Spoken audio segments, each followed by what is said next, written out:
तो दोस्तों नमस्कार। आज एक नई पारी की शुरुआत करते हैं और आज जो है ना ये है उत्तर प्रदेश ग्राम पंचायत अधिकारी 2015 का पेपर।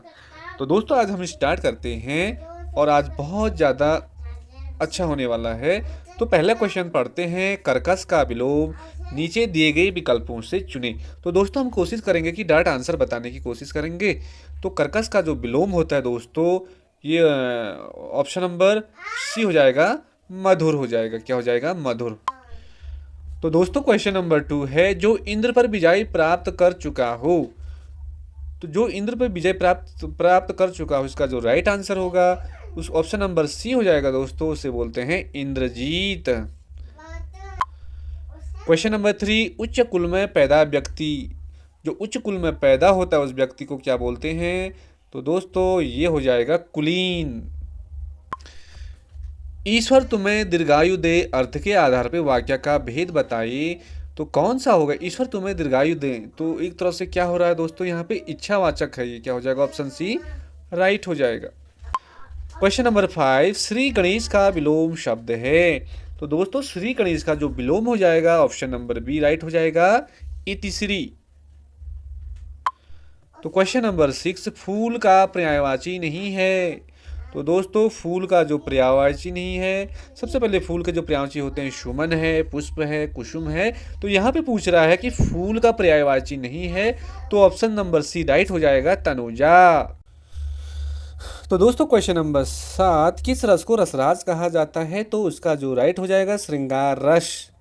क्वेश्चन नंबर 8 देखते हैं, मनरे तन कागद का पुतला लागे बूद बिनिसी जाय छिन में गर्भ करे क्या इतना, इन पंक्तियों में कौन सा रस है? तो दोस्तों इसका जो राइट आंसर हो जाएगा ऑप्शन नंबर डी, शांत रस।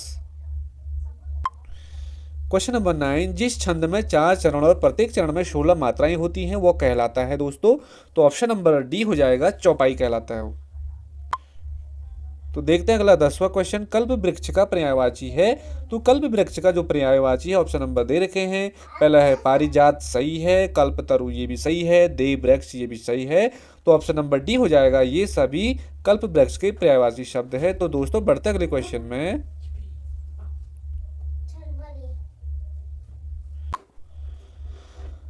तो दोस्तों क्वेश्चन नंबर 11, हिंदी की आदि जननी कहा जाता है।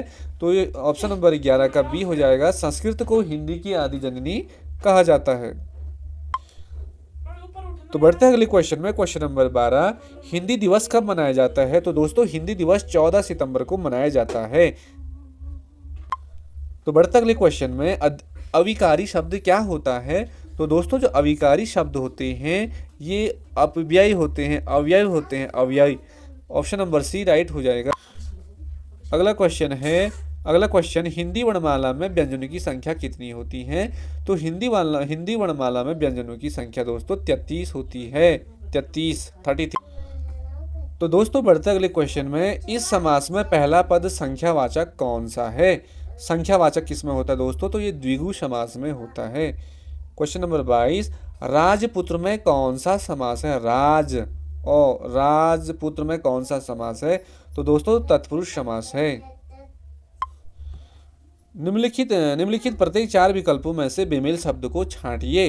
तो जैसे 23वां का ऑप्शन है समस्या, कठिनाई, जटिलता, ये सब एक जैसे हुए और इसमें जो ऑप्शन बी है खेद, ये अलग हो जाएगा। बढ़ते अगले क्वेश्चन में 24वां, जैसे घर है, परिवार है, बच्चे हैं। घर पर प्रियजन, परिवार और बच्चे, इसमें जो अलग कौन सा हो जाएगा? तो दोस्तों इसमें जो घर है ना वो अलग सा हो जाएगा, क्योंकि प्रियजन, परिवार और बच्चे ये सब एक जैसे हुए।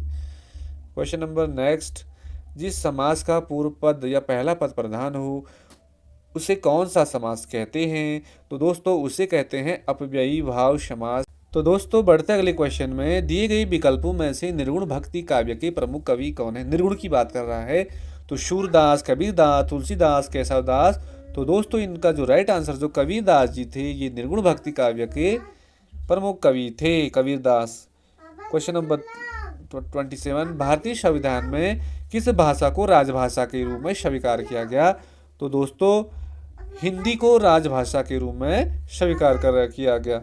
बढ़ते अगले क्वेश्चन में, मम्मा को बोलो, कामायनी महाकाव्य के रचिता कौन है? तो दोस्तों कामायनी के जो रचिता है वो कौन है? ये हो जाएगा जयशंकर प्रसाद। तो बढ़ता अगले क्वेश्चन में, पृथ्वीराज रासो किस काल की रचना है? तो दोस्तों पृथ्वीराज जो रासो है ये आदिकाल की रचना है। तो दोस्तों अगला क्वेश्चन है, दिव सावशान का समय मेघमय आसमान से उतर रही है, वह संख्या सुंदरी परी सी धीरे धीरे, इन पंक्तियों में कौन सा अलंकार है दोस्तों? तो यह है मानवीकरण अलंकार है। तो दोस्तों अगला क्वेश्चन है, हिंदी शब्दकोश में छ का क्रम किस वर्ण के बाद आता है? तो छ का क्रम जो है, ये जो है ना, ये छ का जो क्रम है किस वर्ण के बाद आता है? तो दोस्तों ऑप्शन नंबर क हो जाएगा।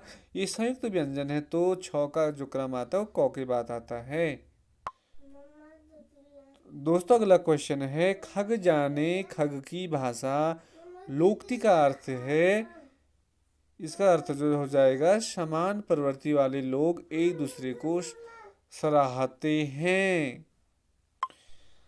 तो दोस्तों अगला क्वेश्चन है, अकल का दुश्मन मुहावरे का अर्थ क्या है?